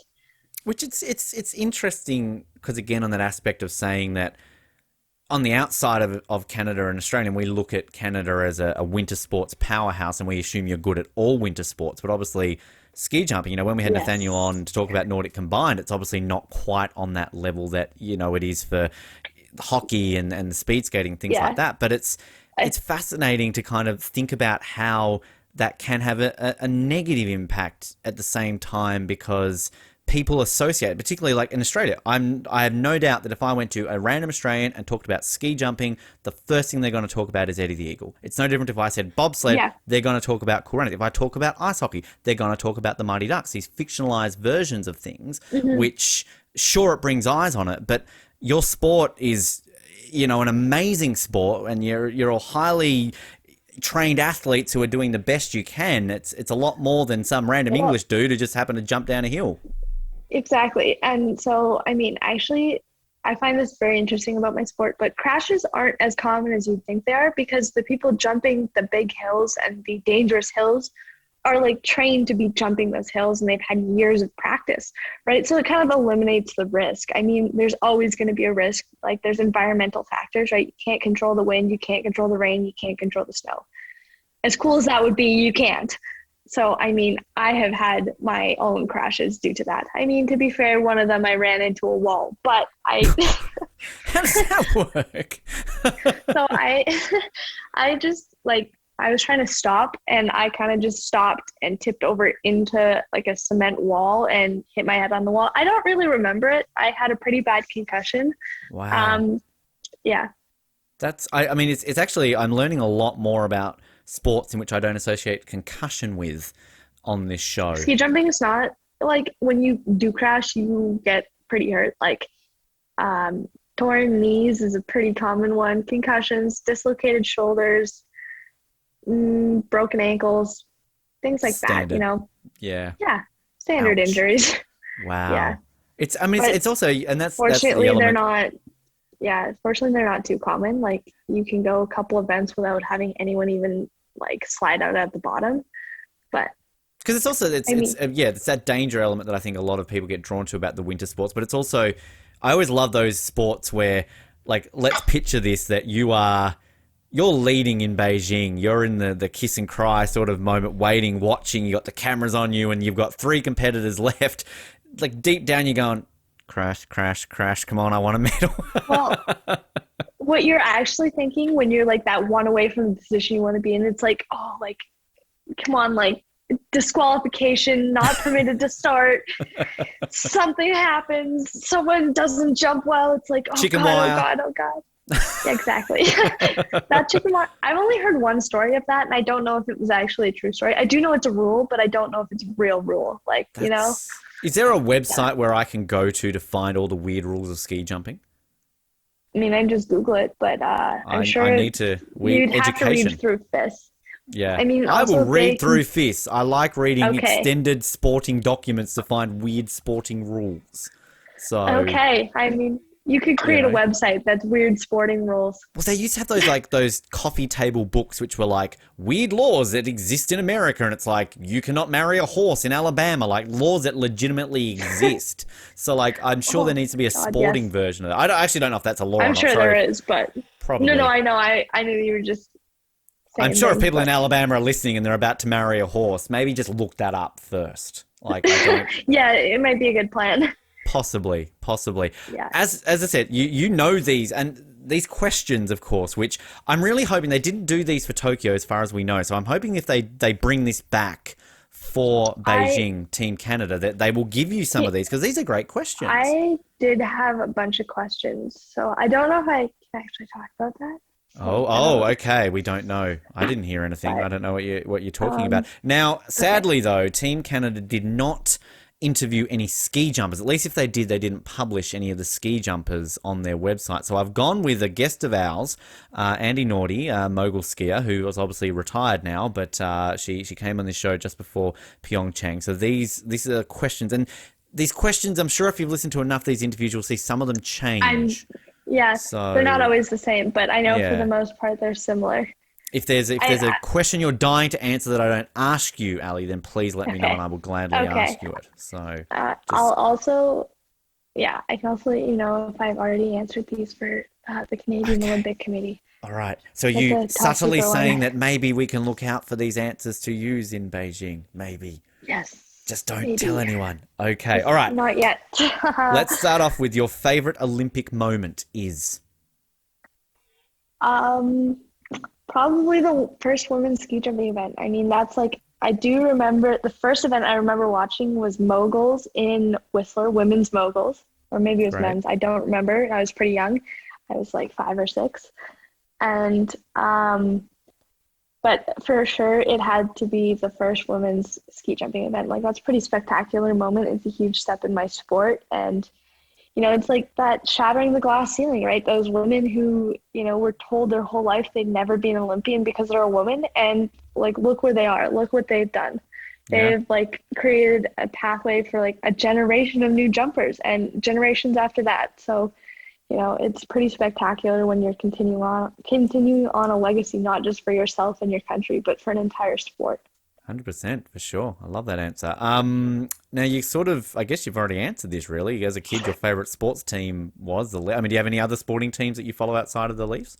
Well, as a kid, it was not the Leafs, it was the Flames, and the Canucks. Oh I wow, know. geez. What's going on there? The Canucks. Yeah. My Because they were mom's side winning of at the family. time or Yeah, they were, but my mom's family is a fan. Right, I see. Okay. Well, you got sort of you were on the The right page for knuckleheads. one of them there, I guess. If you could be a superhero, who would you be? Okay, this is one that I have actually answered before, but not for this Olympics. It was for Youth Olympic Games. But, and I said Superman, and I would like to keep my answer the same because Superman can fly, and so can ski jumpers. I think Superman would be very good at ski I jumping. had a Superman obsession until I was As probably you about should. 15. Wow. What Yeah. happened? Why I not? What just fell out of love with Superman? Didn't like Henry Cavill? Kind of no, what no, happened no, there? it's not that. I actually have like some original Superman comic books. Like, Wow. it's pretty like that's how much I'm just not as obsessed as I was, I would say. I see. I had a Superman undersuit for my Wow. Well, yeah. could you not like talk to Team I Canada and be like, can we do something and make it like that would attract the viewers? Like, hey, Team Canada are wearing Superman capes when it comes to the ski jumping. well, I think a cape would be illegal and would create too much Just without drag. chicken wire, though. Come on, you could work around it. Yep, maybe a little bit, but yeah, I mean, you have to have your suit sewn a certain way. There we go. That was a hard one. You got there. Suit sewn a certain way. So you can't actually have anything like printed on it unless it's a sponsor. Unless Wow. Superman's willing to sponsor me, I don't think I DC can can really use it. sponsor Team Canada. Yeah. There you go. That would be right? cool. That would be really exciting. I know. See, they've done that in Australia. They've had some weird sponsorships where I think one of the rounds I had for like one of our rugby competitions, it was like they had makeshifts. Like one team would wear a Batman logo. So they do it with Looney Tunes all the time here. Our basketball competition will have like the Sydney Kings will be wearing fucking Bugs Bunny on their shirt or something like that. So. Yeah. That's amazing. It's come to Australia. Wow. Start up the Australian Ski Jumping Federation and you'll probably get away with it. So, Okay. I'm sure it's dying to start up there. Just on that topic of movies, though, you mentioned to me off air, Star Wars. I need to ask you, which is your favorite Star Wars movie? Oh, I always have a lot of hate for this one, but The Empire Strikes Back. Hey, okay. Good answer. Good answer. I'm glad you didn't go with any of the Yeah. Disney ones. We'd have a different... No, those ones are okay. I just prefer my order like goes the original 3 prequels and then the Disney ones. Smart answer. Because it's you're obviously of that age group where the sequels are your Star Wars. Like that's you when you grew up. I grew up on the prequels, and like my parents grew up on the originals. So it's my parents are big Star Wars fans. Well, at least my dad is. I don't know if my mom's as big as a Star Wars fan, but I started with the originals though. I think that's what it was, is that my parents started me off with the originals, and so that's where I got my worked that way. Just quickly, you mentioned sort of answering some of the questions for the Youth Olympics. So did you compete at the Youth Olympics? And if so, I didn't end up competing because I had like a couple weeks before I actually got a concussion in school. Wow. I went to sit down in a chair and someone pulled the chair out from underneath me and I hit my head on the metal table and no Youth Olympics for you because somebody pulled a chair from it. Wow. Jeez. Yeah, it was pretty unfortunate. Like, jeez. And it was like weeks, like I think it was like December 15th I got the concussion, something like that, and like right before Christmas break.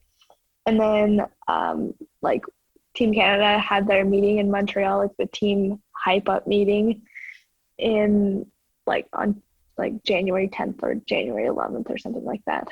Wow. So it was like I hope they got a Yeah. detention for that. Like, hey, not only did you potentially I hurt somebody I badly, you actually cost them a spot at the Youth Olympics. I don't remember. Like it was, I don't know. I just don't remember a good amount of that time at all. Wow, must have hit your head pretty Yeah, hard then. I Based did. on, I like it was like a jeez, steel table, and yeah, wow. Okay, I like note to went self: into. don't go to school in I Canada. actually, yeah, I actually went. I went to training after that, and I just like lied down on the floor of the gym. My coach was like, "What happened to you? Like, are you okay?" And I'm like, "I don't know. I think I hit my head on the table." He was like, Wow, "What?" Yeah. jeez, that explains why you go for the Leafs. Hey, there it is. I was a Leafs fan before that, so I don't know if I feel that. like I'm ticking off all the burns here right now, I and know, Colin's I listening to know. this. Jeez. All right, you can get me I back think he'd be during, proud. yeah, he would be. He would be proud. No, so as you know, the drawing element. So if you want to draw, this is draw a picture of yourself. Okay. So homework if you want to send it in. We've only ever had Oh, winter athletes do this before, Ali. So it's kind of okay. it's I'll draw. I'll draw. it's trending. All right, and we'll say Andy's drawing here, quite a good drawing. So there you go. Your favorite music artists are? Ooh, okay. So I'm from Alberta, so I'm gonna have to say a country artist, which is Luke Combs, Yep. and then Matt Mason, which is a completely different genre of music. And God, who else do I like? I listen to a lot of different types of music, so it's kind of hard to say who my favorite artists are because it's all so different. And then I think Alt J. I don't know if you know who they are, but I've heard about Jay. you probably would know the songs if you heard them. Yeah. No, So I've heard of them. The one thing that just weirdly came to mind. Again, we're back on the Eddie the Eagle movie bandwagon, but the song they use in the credits, I think it's called Ascension, and it's sung by the guy who was the yeah, lead singer of Frankie Goes to Hollywood. Love I that know which song. song you're talking about. Me too. I Yeah, love that song too. that is a great song. It's a good feel good song. Yeah. Which is yeah. I'm It thinking fits of the that song right movie. now. I'm singing in my head. If you could eat one food for the rest of your life, what would it be? Oh, I know the answer to this one already. It's gonna be pho. So like Oh, Vietnamese okay. soup. Yeah, it's my favorite. Uh, Nice. And is that something that you sort of grow up on, or do you just go out one time and discover it and go, oh, I really like no, this? I went to Vietnam as a little kid as a family trip, and I don't remember if I tried it there, but that's where I learned what it was. I do know that, so I assume Yep. I had it. And my mom would like occasionally make it like during the winter when it was cold. And so I kind of picked up cooking and I really love cooking. And so that was one of the first things I made when the season turned in Slovenia. It's like, okay, Great. girls, I'm making soup. Who wants some? Basically what happened. My Great. roommates love that I am a cook. Like I I always can cook. imagine that's a pretty good, yeah, roommate. Oh, by the way, I'm the cook. Yeah. Okay. Or it's like I call it athlete friendly baking. So it's like sugar free, low carbs. Like I make zucchini brownies, banana Nice. bread, that sort of thing. So my teammates love that. Well, as somebody who's keto, those are good recipes that you feel free to share if you need to, because they're the ones that kind I of have a good app for it. I'll let you know about that. great. I like that. All this homework that we're giving you here today, it's good. Your favorite place to compete is? Oh, well, I'm trying to think. I had a really good time in Klingenthal, Germany, but there's a hill I would really like to compete on, and it's Garmisch-Partenkirchen. Hmm. So I actually lived in Garmisch. I've like done local competitions on that hill, but I would like to compete on the large hill in a World Cup. So there's no women's event this season on the Garmisch Big Hill, unfortunately. So It I will won't get to happen. do that this season. It will happen eventually, but I consider that my home hill. So I really just want to have a World Cup on it, and I think it would just be spectacular. You know, I've got lots of friends there and lots of what I consider to be family there, even if they're not blood related. I don't know if you know the answer to this one just at the top of your head. I know when we talk to, say, bobsledders, luge riders, skeleton racers, that like there's what, 18 tracks in the world or something like that. Do you know how many actual like proper ski jumps there are in There's the quite world? a few. There's Okay. actually I have to Google that one. I don't actually know. There's like, I think there's 100 and something. Like, Wow, there's that actually many. a lot, Interesting. but Okay. A I lot more don't than I was think all thinking. of those are FIST certified. So Right. that cuts down the number a lot. And the hill has to be like the venue has to be able to pay and fund it. So, you know, they have to have sponsors or, you know, out of the club's money. And, you know, they have to be able to host all these athletes, and they need to be able to have the facilities, like, and they need to be up to FIS standards. So that was one of the other issues with the Calgary Hills, was that it wasn't up to FIS standards. So Right. So you one you in lose one. a bunch How of many? fund. You lose a bunch of funding when they're no longer up to FIS standards. So how many in the state? So I'm guessing what, Salt Lake, Lake Placid, maybe, is there more Uh, than? there's Iron Mountain, Lake Placid, Norgie, Steamboat Springs, So there's a few Salt essentially. They've got a lot Lake. more. I think there's 5 or 6. Interesting. Wow. There's one in Minneapolis. Really? Okay. There Yeah, you go. Interesting. Wow. None in Hawaii, I can assure you, I probably. know. I think we should make a summer jump there. Australia, again, just saying. Just we Exactly. can. You guys could have a summer jump. I don't know what you Yeah. guys are doing. You're We've sleeping on got it. the great new sort of summer facility up in Brisbane for the freestyle skiers. So like just build a little bit Yeah, more you and should make it a just. Nordic one as well, and kind Yeah, of exactly. do it that way. Exactly. What is one thing that you have always wanted to do? Um, there is a library in Central Austria. I know this is going to sound crazy from an adrenaline junkie, but I'm going to say 2 things here. So one is I want to go to this library. It's called Admont Abbey. It is one of the most beautiful libraries in the world, like giant bookshelves, like gold trim on these bookshelves. Like the walls are all white and the bookshelves are all white, and they're like hundreds and hundreds of year old books, and there's thousands of books in this library. And Wow. you know, I love architecture and I love to read, so it's kind of a good combination. And then my next one would be skydiving. Okay, well there it but is. but not just out of a normal airplane, but it's got to be something interesting, like, you know, like a Hot air balloon. maybe a hot air balloon. Yeah, that works. Or Was you know, that guy something a little there was a extra. Baumgartner jump from the stratosphere from the hot air balloon, right? Like it did the Yeah, highest. You do that into the maybe library. maybe after ski jumping, I'll do that. There you go. I like that. Wow. Combine everything, make it all kind of All in fluid. one. What is your favorite thing to do in the summer? Ski jump. Ski jump. I know. Yep.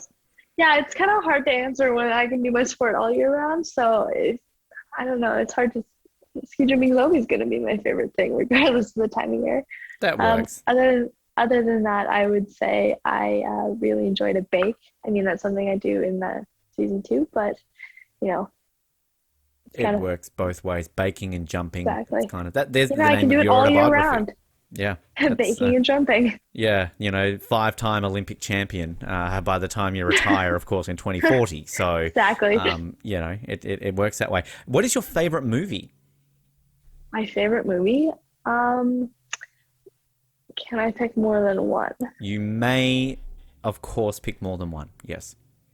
Star Wars. Just all of them. Except for The Last Jedi. No.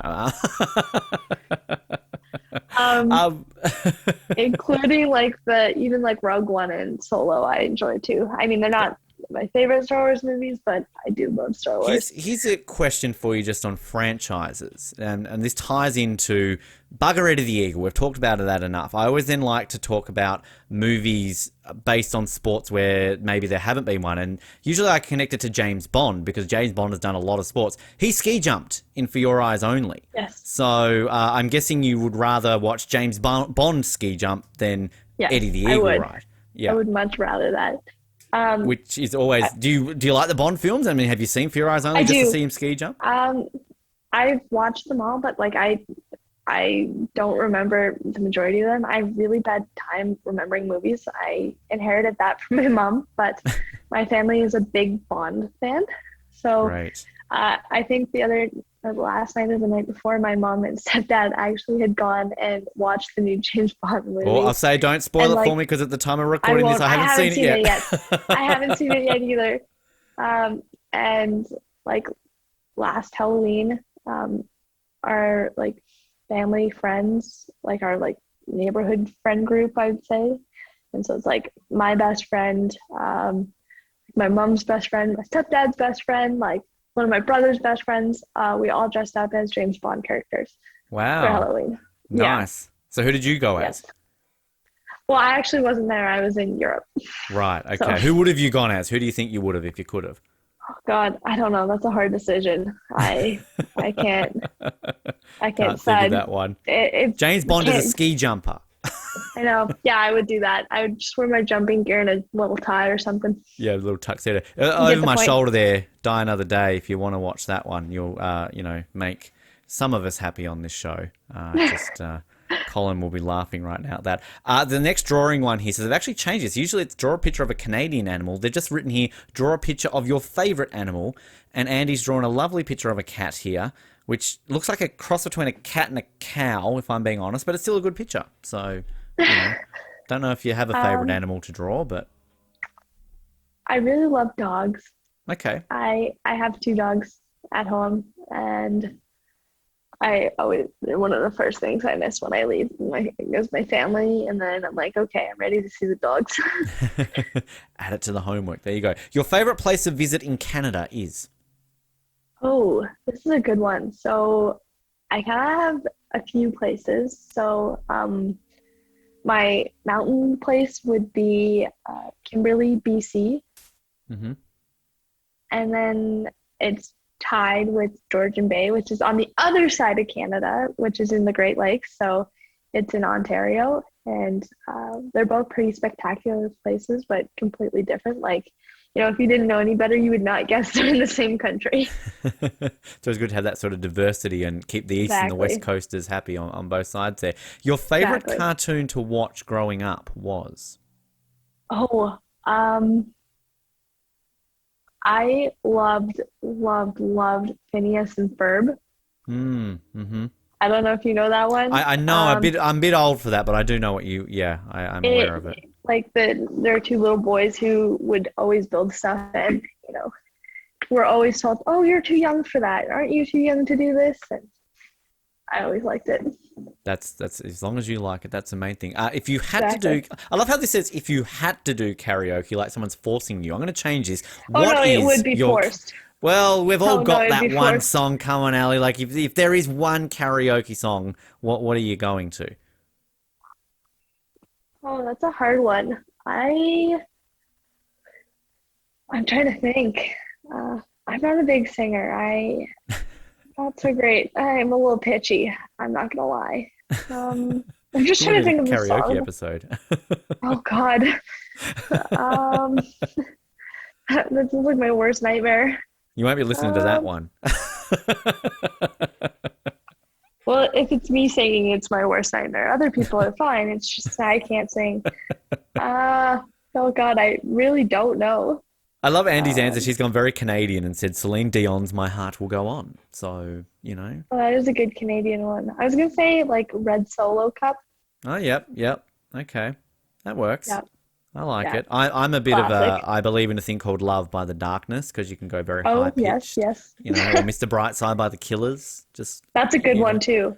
That's on my hype up playlist. That's a good one to have. Really good. The final one here, and actually it hasn't got the question of your first Olympics you remember watching, but I guess you answered Vancouver, right? So kind of. Yeah, I think that was before we were recording, but yeah, yes, the first Olympics I remember watching was Vancouver, and I come upstairs from my basement, and my mom and dad were like sitting in the living room watching TV, and I was like, "Oh, what are you guys watching?" And they basically we're watching moguls, and they explained to me, and we're watching all the different types of skiing and skating and all that different stuff, and ever since then I was like, I want to do that. I just want to be there. That is so amazing. It's I just had my heart set from the moment I knew what they were, that I was going to go. Come true. Yeah, that's crazy.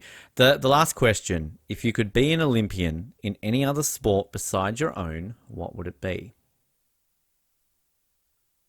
That's a difficult one, because I did try a lot of sports before. I was a ski jumper. I continued to do other sports after, but as I became more competitive, I kind of dropped them off. I did Hapkido, which was it's similar to judo and jujitsu.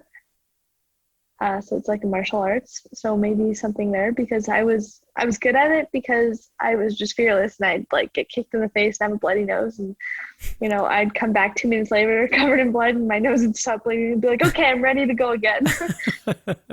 Bring it on. Wow. Yeah, like we have a family friend who like he says that that's one of his like funniest memories of me, is that it's like I got kicked in the nose and like my like both nostrils, blood down my face, and I like my mom takes me, like washes off my face and gets my nose to stop bleeding, and like my like gi is covered in blood, and I like am like immediately ready to get back out there and start fighting again.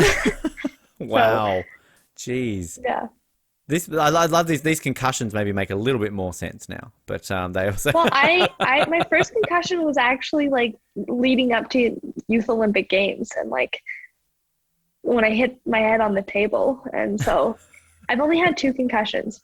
And they were That's a good both sign that you within a remember year. them though, Ali. Like if you started forgetting how many you had, there's a problem there. Okay, I know how many I've had. I just don't really remember them. But like my second, they happened within a year of each other, which is probably not great. But I like the second one, I hit a wall in the Czech Republic, and I got up, and like I don't really remember this. This is just what like my teammates have told me, but I was like laughing like I had like a serial killer laugh is how it was described to me.